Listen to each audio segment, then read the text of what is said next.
আসসালামু আলাইকুম, সবাই কেমন আছেন? আজকে আমি ধুন্দুল দিয়ে ট্যাংরা মাছ চচ্চড়ি করবো, সেই রেসিপিটা আমি আপনাদের সাথে শেয়ার করবো। ট্যাংরা মাছগুলো আমি সুন্দর করে ধুয়ে নিয়েছি। এখানে আমি পেঁয়াজ, কাঁচামরিচ আর ধুন্দুল কেটে নিয়েছি। ধুন্দুলগুলো একটু চিকন করে কেটে নিয়েছি। এখানে আমি আদা রসুন বাটা দিয়ে দিলাম। কাঁচামরিচ গুলো আমি ফেড়ে নিয়েছি। সাথে আমি লবণটা আপনাদের স্বাদ অনুযায়ী দিবেন, কেউ কম খান কেউ বেশি খান। এখানে আমি হলুদের গুঁড়া দেব, আমি হলুদ গুঁড়া, ধনিয়ার গুঁড়া দেব, সাথে সাথে আমি মরিচের গুঁড়া দেব। মরিচের গুঁড়াটা খুবই অল্প দেবো, কারণ আমি কাঁচামরিচ বেশি করে দিয়েছি। ধুন্দুলের তরকারিটা একটু ঝাল ঝাল করে রান্না করব।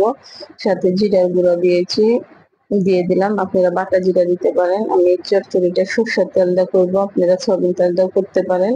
তেলটা চচ্চড়ির তরকারিতে তেলটা একটু বেশি করে দিলাম। এটা আমি ভালোভাবে হাত দিয়ে মাখিয়ে নিব। এটাই দেখুন, আমি ভালোভাবে এভাবে হাত দিয়ে মাখিয়ে নিতেছি। আগে পেঁয়াজটা আমি সুন্দর করে ডলে নরম করে নিয়ে তারপর ধুন্দুলগুলো হাতের মধ্যে নিয়ে মাখিয়ে নেব। আসলে এভাবে মাখিয়ে রান্না করলে আসলে মাছটা কিন্তু খেতে অনেক মজা হবে।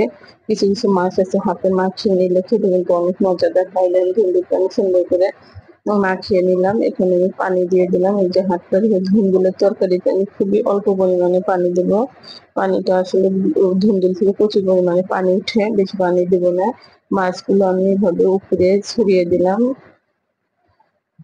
এই যে ধরো সবগুলো মাছ আমি উপরে যখন ছড়িয়ে দেবো, দিয়ে এইভাবে দেওয়া হলে এটা আমি চুলায় নিয়ে বসিয়ে দেবো। কিন্তু আমি এইভাবে দিয়ে একটা ঢাকনা দিয়ে ঢেকে দেবো। এটা আমি ঢাকনা দিয়ে চুলায় বসিয়ে দিলাম, দিয়ে চুলায় বসিয়ে দিয়ে ঢাকনা দিলাম। এরপর দিয়ে কিন্তু চুলার জালটা আমি হাই হিটে রেখেছি। বলক আসলে কিন্তু এটা আমি ঢাকনাটা খুলে একটু চারপাশটা ঘুরিয়ে দেবো। এই যে দেখুন বলক এসে গেছে। এটা আমি চারপাশটা একটু, এই দেখুন চারপাশটা একটু ভালোভাবে করে দিচ্ছি। মশলাটা এক পাশে চলে এসেছে। মশলাটা যেন সব তরকারির সাথে ভালোভাবে মিশে, ভালোভাবে না মিশলে আসলে খেতে কিন্তু মজা হবে না। এটা আমি দেখুন এভাবে দেওয়ার পরে এটা সুন্দর করে একটু প্যানের হাতটা ধরে এভাবে আস্তে করে ঘুরিয়ে দিলাম। দিয়ে পর্যায়ে কিন্তু আমি ধুন্দুলের তরকারি দিকে আর ঢেকে দিয়ে চুলার জালটা একটু কমিয়ে দিলাম। আস্তে আস্তে মশলা বেশি জোরে জাল থাকলে তরকারিটা নিচ দিয়ে পুড়ে যেতে থাকবে। এই পর্যায়ে ঝোলটা শুকিয়ে যাচ্ছে, কিন্তু আস্তে আস্তে একটু পর পর একটু প্যানের হাতটা ধরে কিন্তু আমি আস্তে আস্তে ঘুরিয়ে নিলাম। আমি লবণটা চেক করে দিয়েছিলাম, ঠিক আছে। চটচটে কত সুন্দর হয়েছে, এবং চুলাই থেকে নামিয়ে নিয়েছি।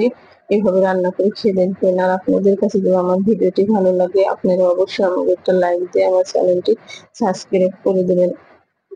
আপনারা একবার হলে রেসিপিটি ট্রাই করে দেখবেন। আসলে এভাবে রান্না করলে খেতে কত মজা হয়। ধন্যবাদ।